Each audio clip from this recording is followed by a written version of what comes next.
will be responsible for the visit of Montreal City Hall.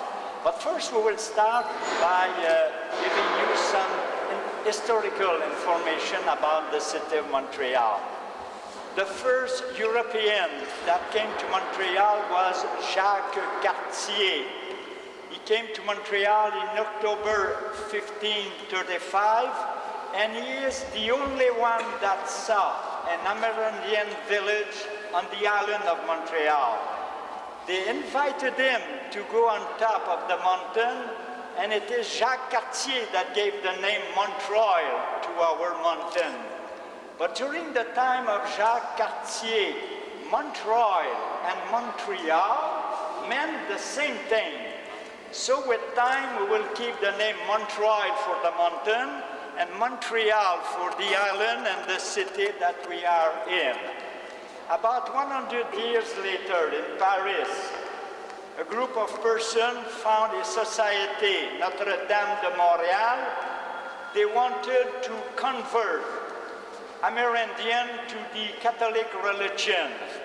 So they bought the old island of Montreal, and they hired a group of settlers, and that first group of settlers, they were about 50, arrived in Montreal not far from here at what we call today La Pointe à Caillère, May 17, 1642.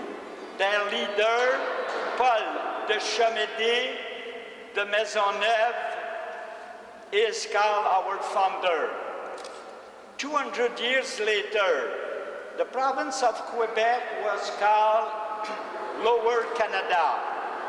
And at Parliament, they passed a bill so that for the first time, we had election in Montreal. But the King of England must agree to this. And we couldn't phone him and to ask permission or send him an email. It was by boat, so the first election in Montreal took place in June 1833. And at the first election, they elect 16 councillors. And it was only at the first councillor and men could vote. It was only in 1889 that for the first time, certain women would vote in Montreal. They must be landlord. In 1899, every Montrealer over 21 years old at that time that paid